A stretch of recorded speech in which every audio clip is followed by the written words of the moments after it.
You're listening to the Lanterns Radio Network. We are the network dedicated to empowering the individual, illuminating the truth, defending American exceptionalism, and inspiring future generations. Stay connected and get involved at lanterns.buzz for great radio. Get commentary and news of the day. Lanterns.buzz.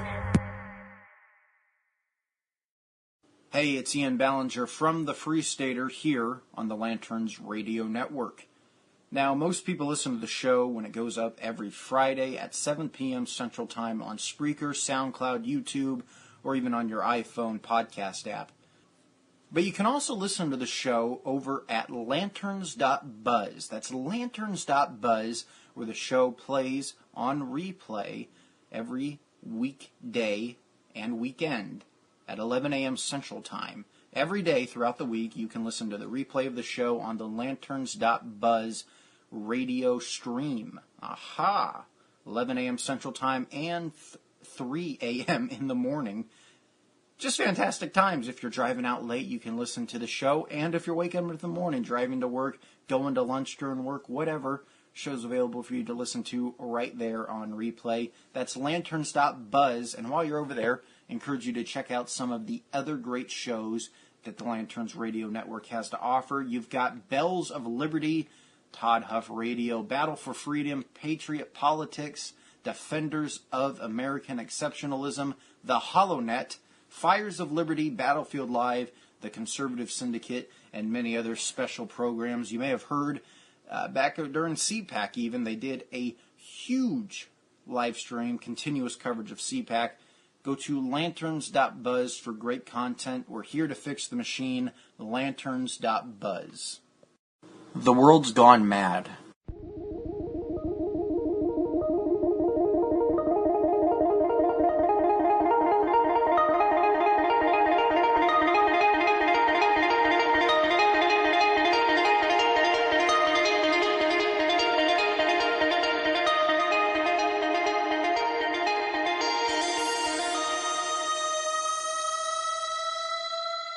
This is the Free Stater. True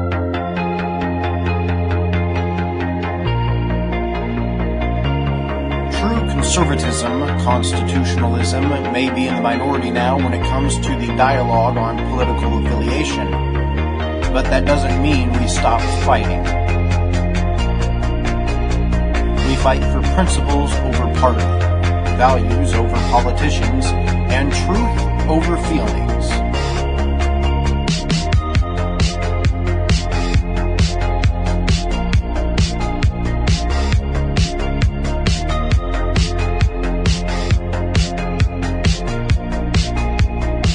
This is the Free Stater here on the Lanterns Radio Network. I'm Ian Ballinger, and that little ditty was a little tune by Home. That song is called Head First. It's by Home. If you want to check out more of his music, go to www.soundcloud.com/home-2001. His real name is Randy Goff. He's from Florida. He's 21. He claims he makes terrible noises. I say he makes just fantastic music. Only the best music. Randy Goff. Shout out to him, man. I've shouted out. I've given him a shout out before on the show, but he was kind enough, like I've said before, he was kind enough to let us use his music as our bumper themes. Fantastic music. Go check him out again. SoundCloud.com/home-2001. Anyway, was lurking the subreddit, the Donald, earlier today. And while I don't agree always with them, especially when there's so much, kind of feels like worship for the guy. And I know for a lot of people it's like, oh, it's ironic. We're not serious. We're just, it's a joke. But, a lot of people look at Trump as kind of like this God King or whatever. Totally disagree with that. Got it. One of them, in their posts, made a great point. Was submitted by a guy whose username is Nubin, whatever. He said, the squeakiest wheels in our society are sad, stupid people with no monsters to fight against. Their politically correct obsessions and identity politics make them unstable to fix the last struggles they actually face. What are the last struggles that these, and you know who we're talking about politically correct social justice warriors. They don't have anything to fight against, so they create monsters. And in doing so, they're unable to fix the struggles that they are actually plagued with. What are those struggles? Themselves. I'm sorry, but it's true. He went on to say, militant feminist women in America need to embrace the progress their ancestors made on their behalf and look to help those in real need. But they can't, because that would mean that they're no longer playing the victim. Unquote. And he makes a fantastic point there. Look at what's happening in the Middle East. Female genital mutilation, for God's sakes. In Islamist countries, they bury women up to their necks and then stone them. Some countries, women aren't even allowed to drive. Oh yeah, but here in the United States, where you have equal rights, yeah, things are so hard. So, in talking about Antifa, because I don't want to get off track there. This was mainly about Antifa.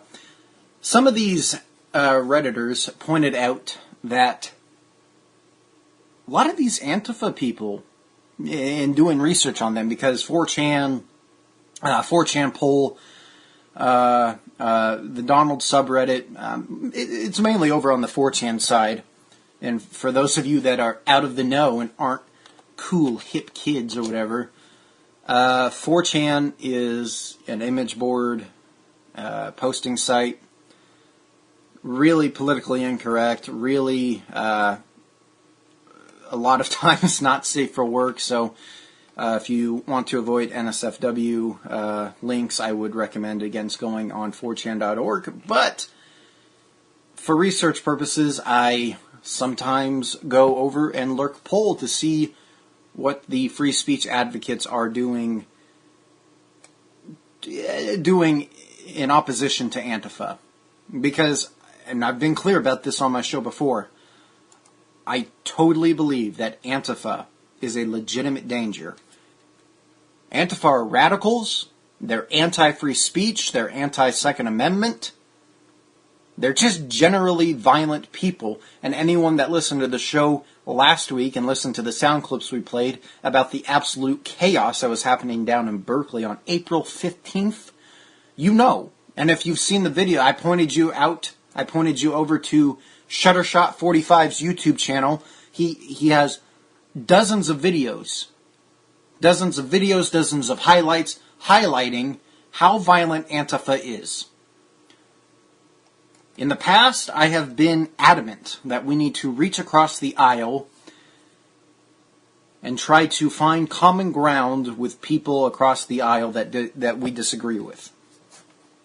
I still believe that, and I'm still an advocate for that. At the same time, I have no tolerance for people that are violent and attack other people for their beliefs, and that's exactly what Antifa does, or Antifa, or whatever you want to call them. Antifa, that's what I've called them, that's what I'm going to keep calling them. That's exactly what Antifa does. And that's exactly what they've continued to threaten to do. We talked about this last week on the show. A lot of them, on their own subreddits, on their own message boards, and on their own boards and on their own messages and all, have been talking about wanting to bring firearms to events and talking about how, the Trump supporters, and I've been adamant about this, what happened on April 15th was not Trump supporters versus Antifa, it was anti-free speech versus free speech. It was Antifa versus conservative groups, free speech advocates. Yes, there were Trump supporters there who flew Make America Great Again flags, but it was not a Trump rally. It was a free speech advocacy rally. Stand by that. A lot of other people stand by that. And a lot of other people have said that were actually at the Berkeley event. it's not fair for the media to label this as a Trump event, as a Trump supporter event, as a Trump supporter march, rally, whatever, because I'm not personally a Trump supporter. There are people on Twitter saying that, and I think Shuttershot, I don't want to misquote him, I'm saying I think Shuttershot45 or one of these other guys, I want to make sure I'm getting his name right because I don't want to send you to the wrong YouTube channel because he makes fantastic videos. Let me see if I can find, yes, Shuttershot45. So look up Shuttershot45 on YouTube. He's made a bunch of blogs and all. Yeah, I got to mute that real quick. He's made a bunch of blogs and all, video blogs and all about what's been going on with Antifa, especially in Berkeley. I mean, his Berkeley videos are some of the best on YouTube because he gets right into the action. He's a fantastic guy.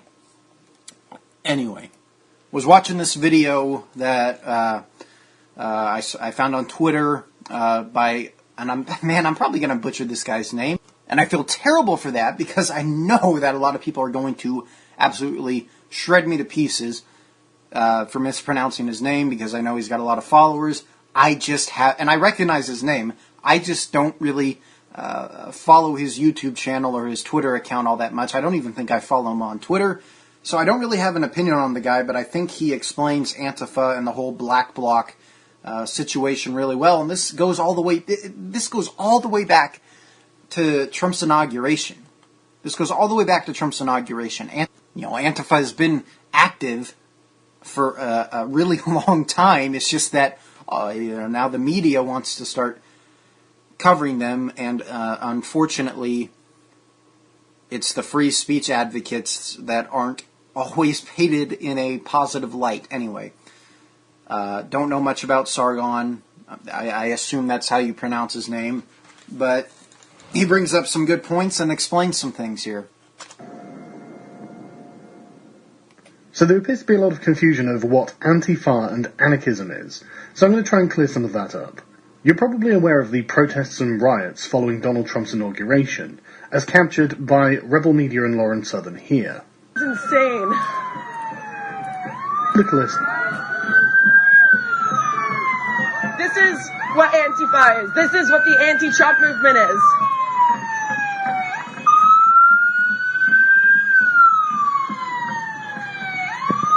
Oh my god, the rock just flew by.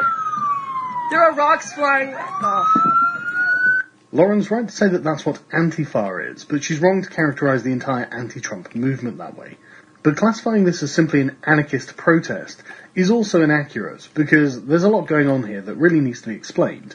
And yes, these are the people who decided to assault Richard Spencer. To be honest, this is where we are. I've given conferences for ages, and we'll usually expect some protesters, they'll do silly string or something like that. We've entered this new world where the leftist protesters, no, I'm not a neo-Nazi. You like black people? Well, why sure. Would you marry a black woman? You're not a neo-Nazi. Neo-Nazis don't love me, they kind of hate me, actually. The KKK, neo-Nazi. Those people don't like me. Are you like the hipster version of the neo-Nazi movement? It's Pepe's become kind of a symbol.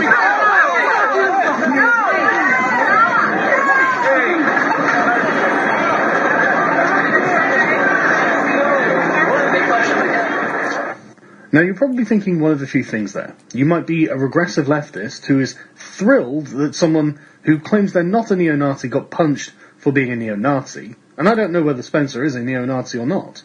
And I'd like to point out, the reports about Richard Spencer are that he is and has some really questionable views. I'm not going to make a statement on that. But to this discussion, right? I shared with you guys a couple weeks ago about a poster that I pinned on a bulletin board, a student bulletin board at the University of Kansas.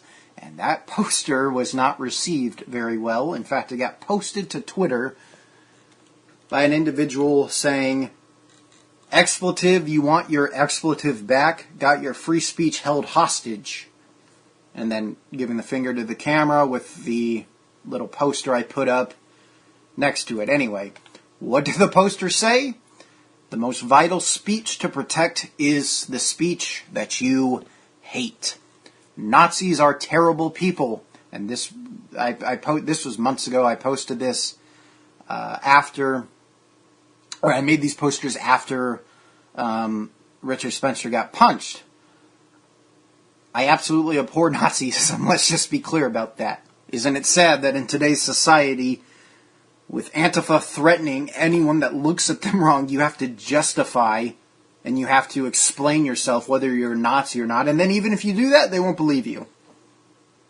And it's funny because in these comments, I ended up being called like a Nazi apologist or something like that. Or I was making excuses for Nazis according to them or whatever. It's stupid stuff. The most vital speech to protect is speech you hate. This is what it says. Nazis are terrible people, but until they start putting their ideology into practice, they have the exact same rights as you and me. You do not get to hurt somebody because their speech differs from yours, no matter how evil that speech sounds. Furthermore, disagreeing with somebody does not, by default, make that person a Nazi. Unquote. How sad is it that we have to that we have to explain that out to people now? That used to be a joke a few years ago. Oh, you're such a Nazi.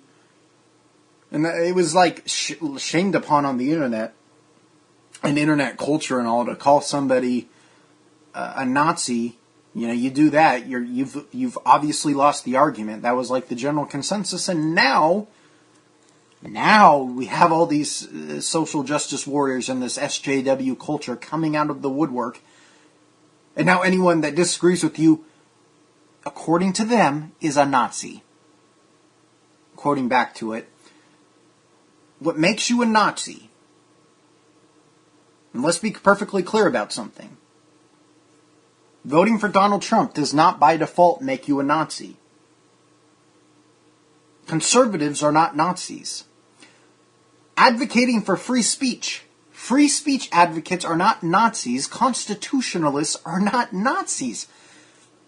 Unquote. For the past 3 weeks of this show, maybe 4, it's been so long, man. I think my focus has mainly been on we need to advocate for free speech. That is under attack so hard on college campuses, and it's indoctrinating people of my generation and the upcoming generation so strongly. We are raising generations of little social justice warriors. It is terrifying. And somewhere along the line, they're being taught it's okay to punch a Nazi or somebody that you think is a Nazi. Back to quoting the poster. Be perfectly clear about something. The people saying that it's okay to punch a Nazi, or it's okay to punch a person in the face because hey, he's a Nazi, are the definition of Nazis. What makes you a Nazi or a fascist is threatening violence against a group of people because their beliefs differ from yours. That is a Nazi tactic. That is as brown shirt as it gets. Silencing speech that you disagree with in any way, no matter the speech, is true fascism. We are Kansans, we are Jayhawks, we are free speech advocates. We will defend the liberty of every person, even, and this is the key, even those we disagree with. Unquote. No matter how angry somebody else's speech makes you, you have to defend their right to speak. You have to defend their right to exist.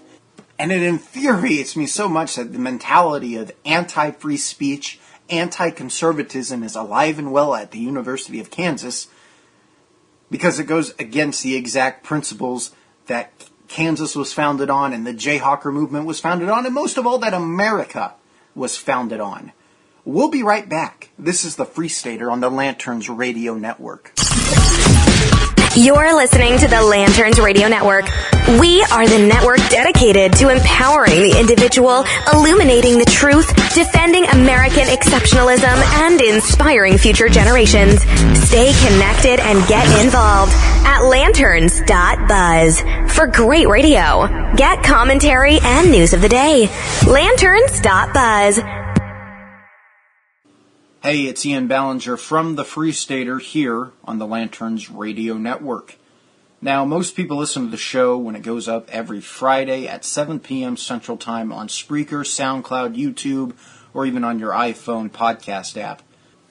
But you can also listen to the show over at lanterns.buzz. That's lanterns.buzz, where the show plays on replay every weekday and weekend at 11 a.m. Central Time.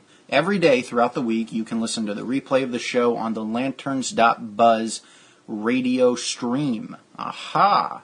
11 a.m. Central Time and 3 a.m. in the morning.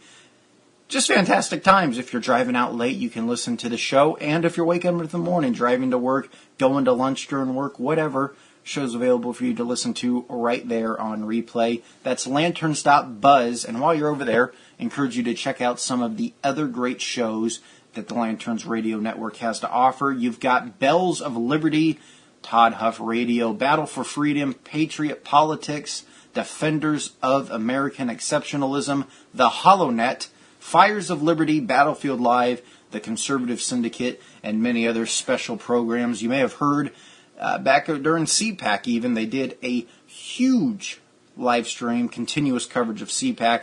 Go to lanterns.buzz for great content. We're here to fix the machine. Lanterns.buzz.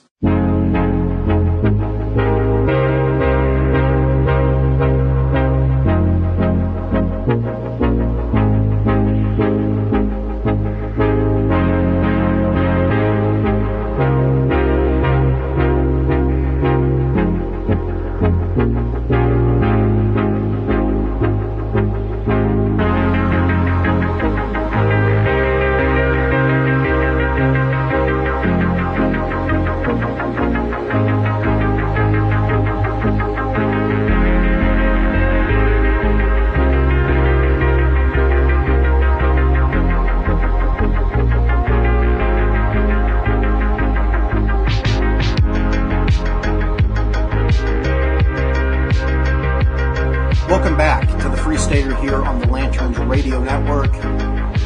So, last we left off, we were talking about Sargon of Akkad. I'm sure I'm pronouncing his name wrong, and if so, I'm sorry. Video explaining Antifa and Black Bloc. If you're the sort of person who cares about democracy and human decency, you're probably thinking there is never an acceptable time to punch one's political opponent when they are not engaged in violence themselves. And any sane person would agree with that. But if you're anything like me, you're thinking, what kind of noodly armed can't even get a man to the ground with a sucker punch? A running sucker punch. But trust me, this will become self-evident later on. Anyway, calling these people anarchists is simply just inaccurate. There are many different kinds of anarchists, and they're all stupid and wrong. You'll notice how all these protesters are dressed in black with their faces covered and walking in close formation, and they're flying a specific kind of flag. And I know what you're thinking. Isn't a flag a trapping of statehood? I mean, what are they going to have, a national anthem, borders next?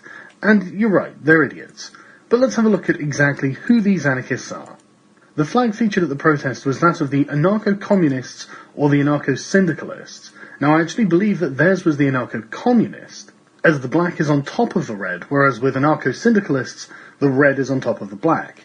The difference between the two philosophies is basically how revolutionary they are. Essentially, anarcho-syndicalists seek to gain control of the means of production from within capitalist society, whereas anarcho-communists seek to overthrow capitalist society and implement the communist utopia, which, at the end of it, despite common misconceptions, wouldn't have a government.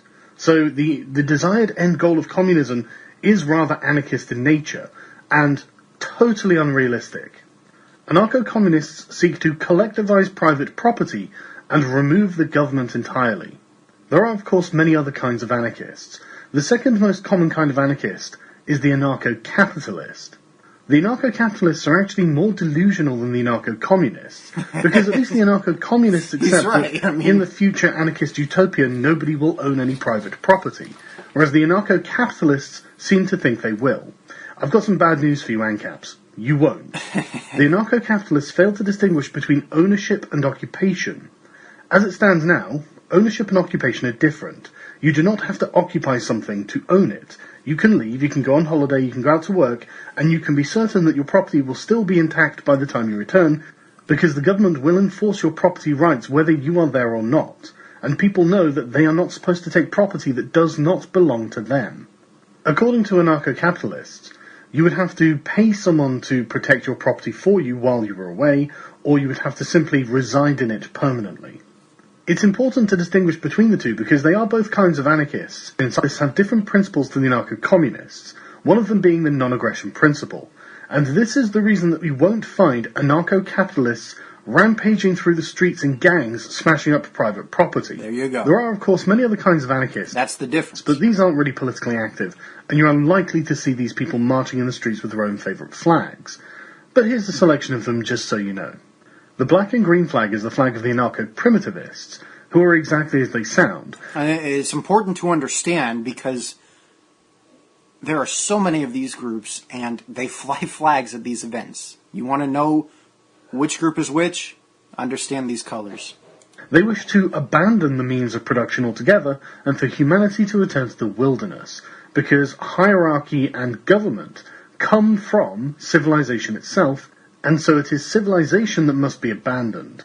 I'm not actually sure what's stopping them from simply disappearing into the woods on their own, but for some reason they decide that they need to drag the rest of us with them. Right. The purple and black flag is the flag of... And honestly, don't know enough about anarcho-primitivism to make a cohesive statement on it, but that sounds a lot like leftism, how these policies and all, it doesn't matter if you're against them, you're coming with us anyway. Let's continue.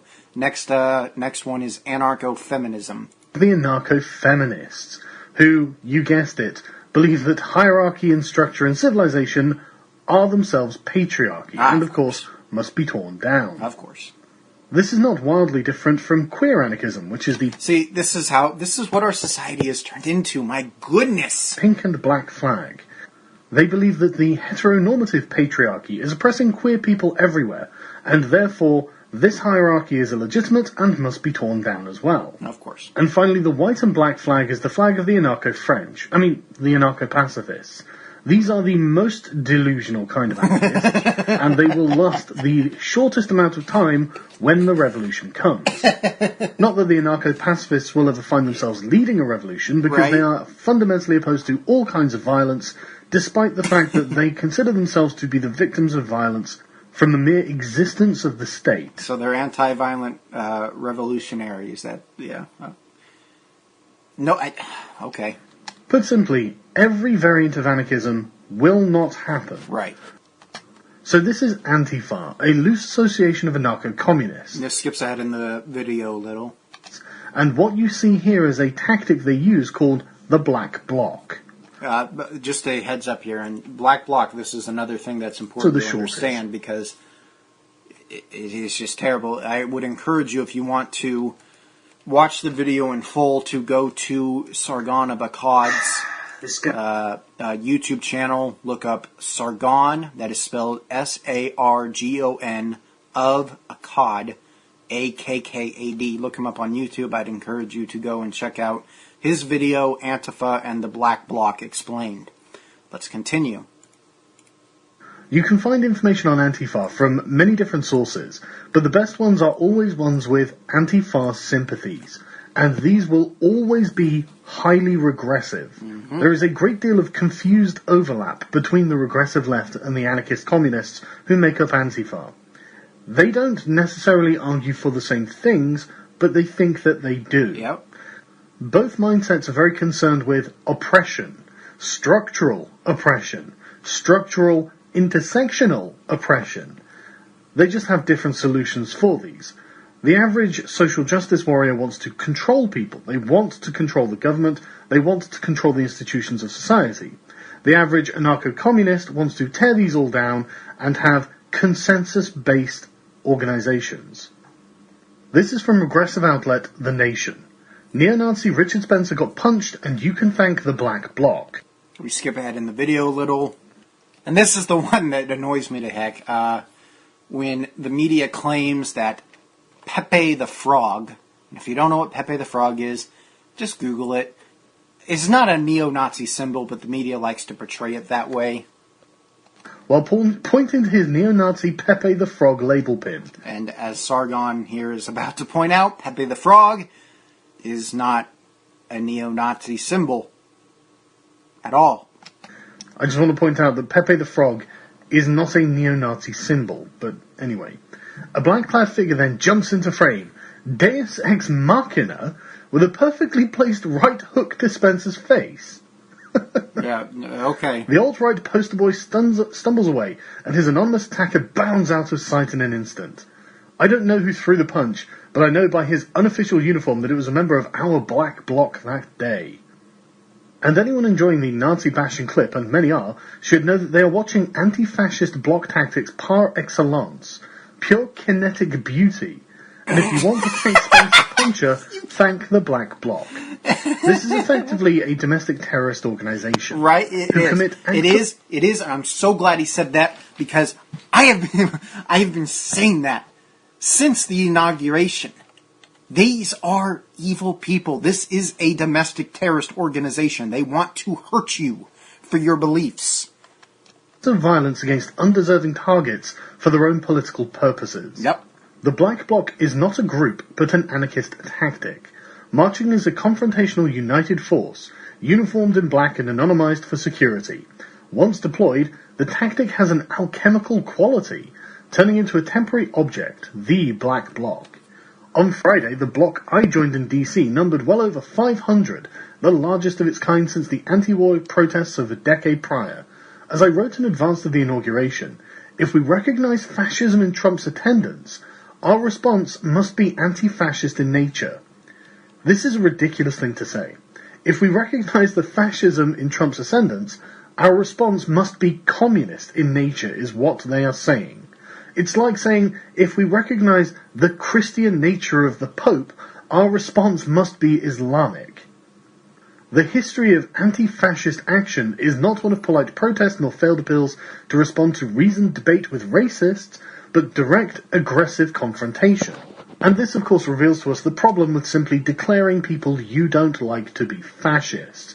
And attacking fascists comes with a pre-packaged justification to simply attack them for their mere existence.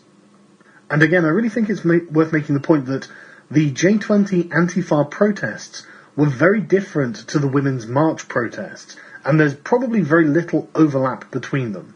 The Women's March was enormous, Antifa is actually quite tiny. Although, as you can see from this passage here, the Antifa people are very sympathetic to the Women's March. They say, not everyone can participate in a black bloc.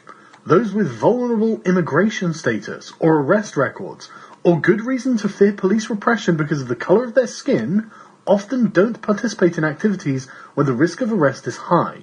Friday's bloc was... What great revolutionaries, right? What great revolutionaries!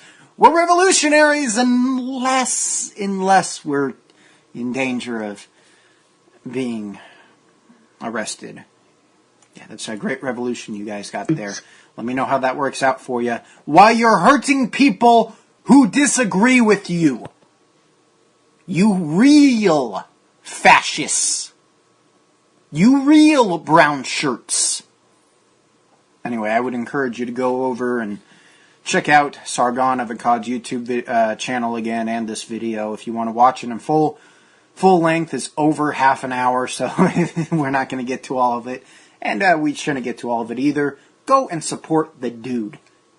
Put a lot of work into this video, and he brings up a lot of good points. Anyway, speaking of Black Bloc, gotta absolutely give a huge shout out here, Conservative Review, reported, this was an article by Mr. Nate Madden, or Mrs., you don't know how they identify, as my social justice warrior millennial colleagues would say. His article, Antifa Thugs Unmasked by Laws Originally Passed Against the KKK. Ha!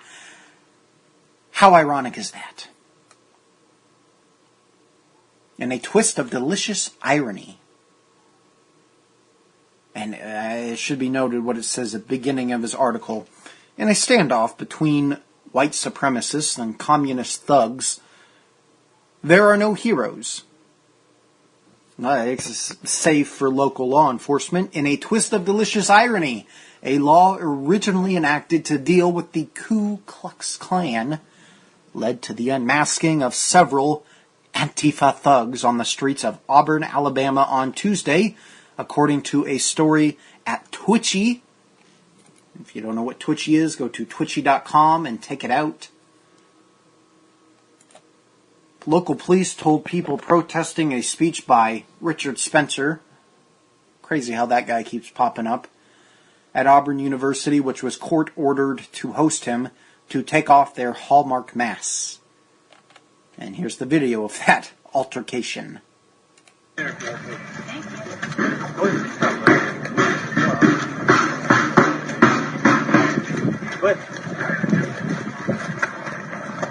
your mask off, man.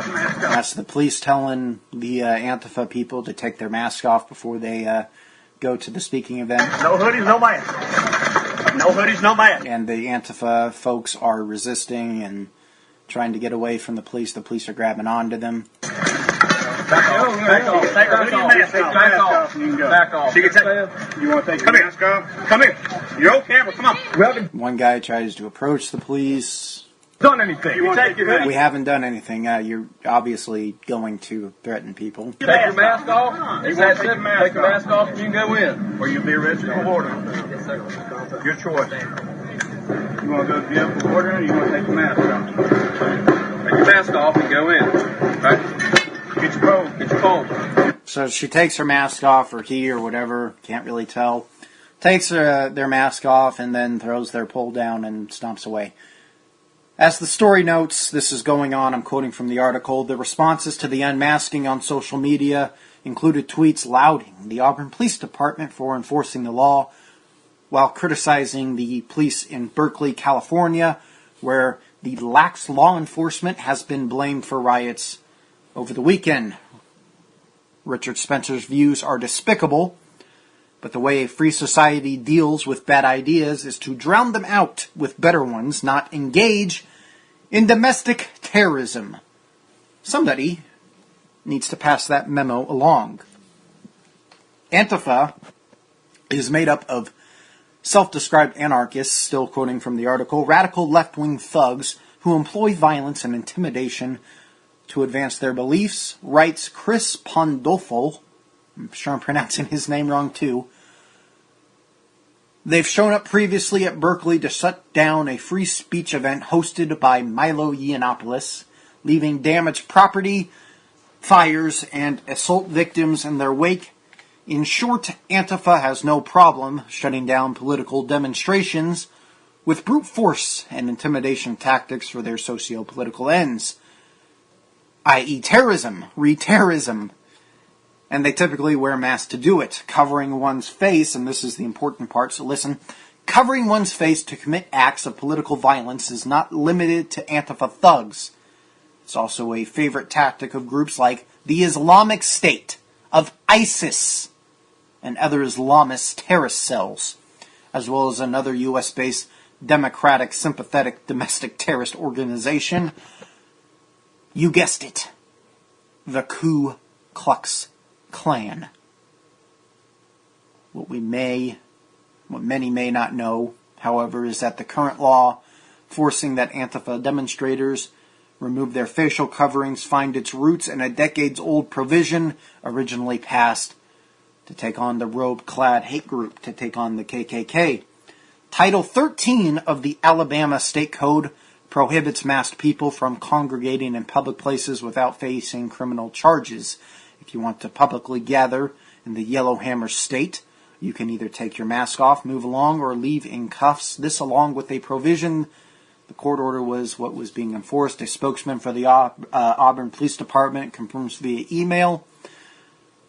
The history of I'm moving on in the article a bit. I encourage you to go to theconservativereview.com and read the article.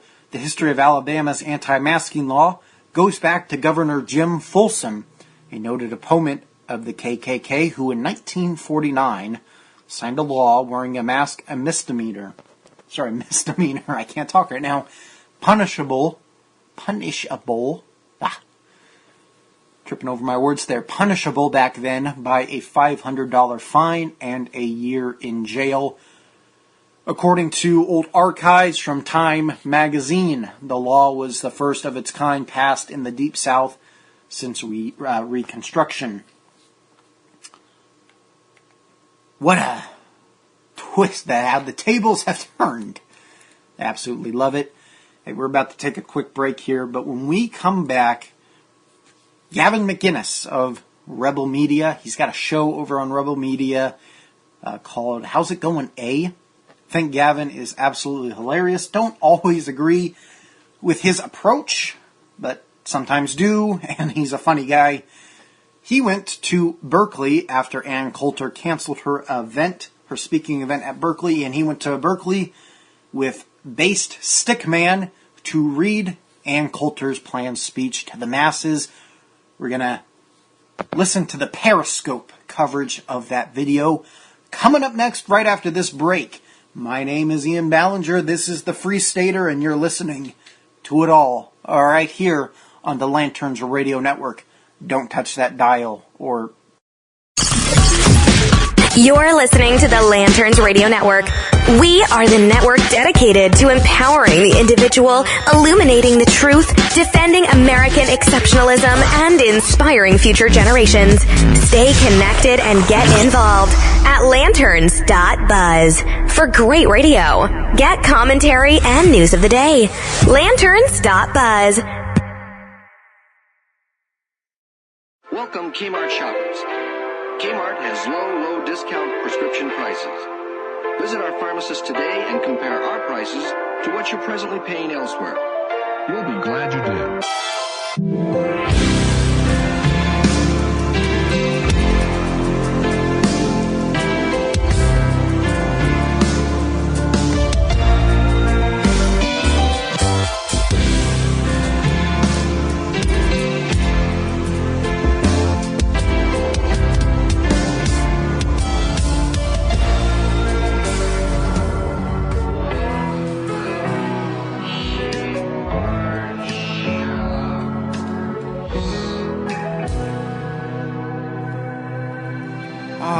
Welcome back to the program. I'm halfway through the show today. It's been a crazy show, man, and I got the feeling, could be wrong, hope I am, got the feeling that Antifa isn't going away anytime soon. Dangerous group, gotta understand them. Just a scary bunch of people. And they got a presence on so many college campuses across the country. Hey, that new track, that new bumper music you just heard before this, fantastic. It is called Kmart by Adam Neely. It's a vaporwave hit by Adam Neely. I encourage you to go and check out Adam Neely. Go to adamneelymusic.bandcamp.com. That's Adam Neely. Neely is spelled Neely, music.bandcamp.com. adamneelymusic.bandcamp.com, and that track is called Kmart. But more in that whole vaporwave aesthetic look. He's a fantastic artist. Go check him out. Absolutely love this track. It's I could gush over it all day. I'm not going to. We've got a little video. This is a Periscope, some Periscope coverage. The Periscope video was originally taken by Brittany Pettibone. You can check her out over on Twitter at Brit Pettibone. That is spelled Pettibone. Brittany Pettibone. She's the award-winning co-author of Hatred Day and the co-host of Virtue of the West podcast. So, thank you, Brittany, for putting up this Periscope video. It was put over on some other YouTube channel. Just found it. But it's great coverage of Gavin McInnes's reading Ann Coulter's speech. Bass Stickman introduces him. Let's go! The legend himself, Gavin McInnes! Thanks, guys.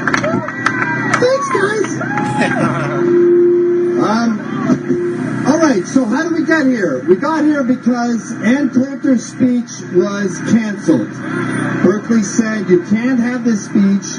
The Young Americans for Freedom acquiesced and said, all right, we're not doing it. And I think there was a little bit of animosity towards Ann, where they said, you pussied out. What are you, a chick? What are you, a 50-year-old woman, or however old she is? 57. And I thought, if I write 10 bestsellers out of the 12 books I've written, I want to pick up a limousine, take you to a podium that's made of teak, give my talk, and then be whisked away on a first-class flight. She was banned because she's a Nazi, because she's a racist, because she hates Mexicans, because she's a sexist. That's the world we're in right now, where Milo, a gay immigrant, is banned for being homophobic and against gays.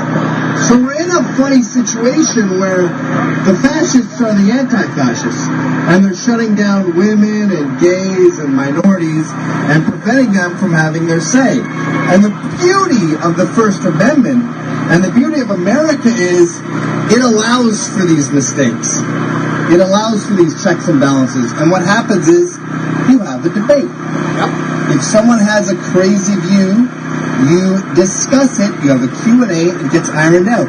Where should these Q&As happen? Where should this discourse happen? How about a university? Amen. That seems a logical place for ideas to get hashed out. Nah, this is 2017. It's 2017. We don't hash out ideas anymore. We just yell at people. I remember in 2005, Larry Summers, the president of Harvard, said, he posed the question, he said, is it possible that women don't have a natural predilection for STEM, math and science and chemistry? Is that maybe why they don't sign up? And people in the audience started having seizures. And he was immediately fired for posing that question at a school he was the president of. And Steven Pinker was asked, they said, do you think what he said was reasonable? Was it within the pale of legitimate discourse if presented with a modicum of rigor? That was the quote. And Steven Pinker said, wait a minute, isn't everything reasonable on a college campus? Yes. If presented with a modicum of rigor? Yes. That's what separates universities from madrasas. And I think we're at the point now where universities are becoming madrasas. We've got Linda Sarsour doing a talk at CUNY. No problem with that. This is a woman who supports Sharia law.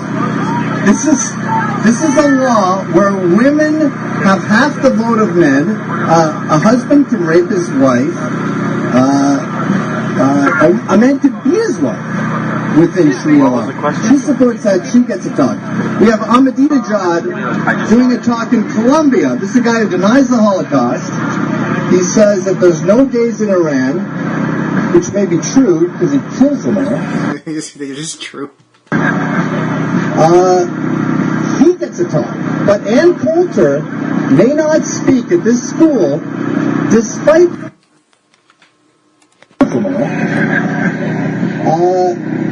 He gets a talk. But Ann Coulter may not speak at this school despite the fact that everyone opposed to her has not read one sentence in any of her books.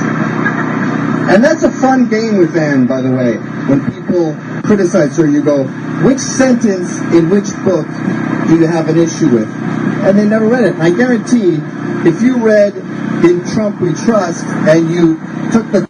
That's my tangent.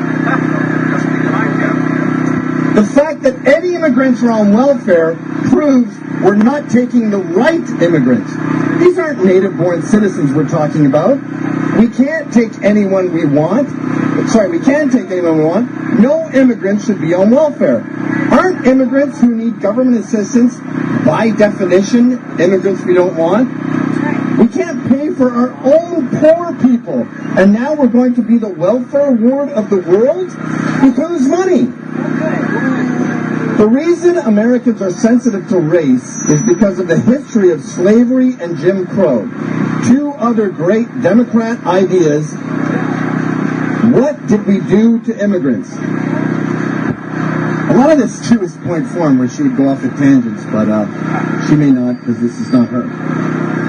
When Trump merely proposed we stop importing people whose religion teaches them to kill us, the media called him a racist.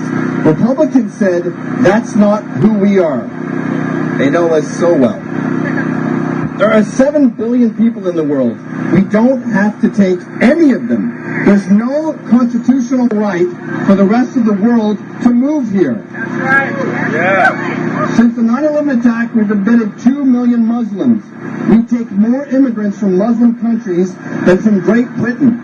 We're accepting Muslims into this country faster than we did before 9/11. But apparently we're not allowed to have an opinion on whether that's a good idea because Khizr Khan's son died in Iraq.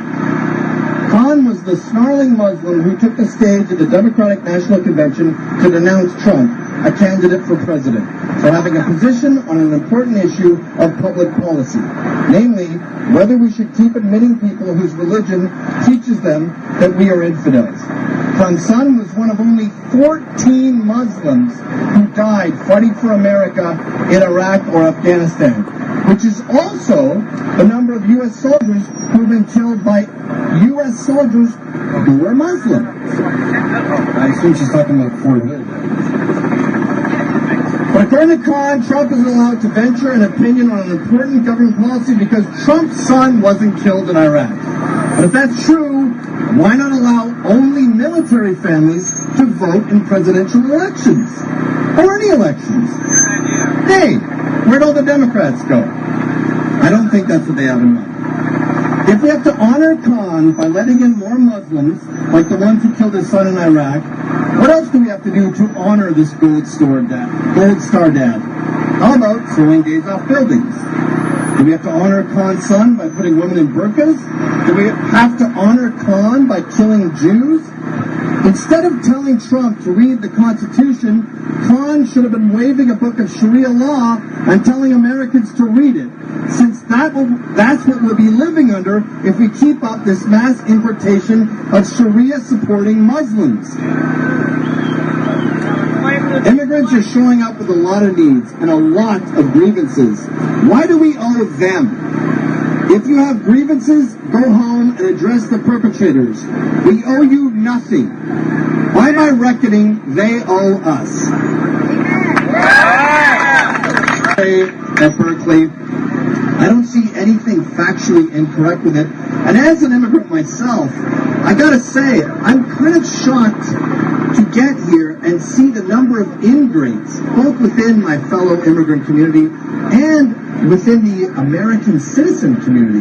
You see the way they talk to war vets, they talk to cops, they talk to people, they talk to entrepreneurs. That's all the time we have for this week. We'll see you next week. This is the Free Stater. I'm Ian Ballinger here on the Lanterns Radio Network.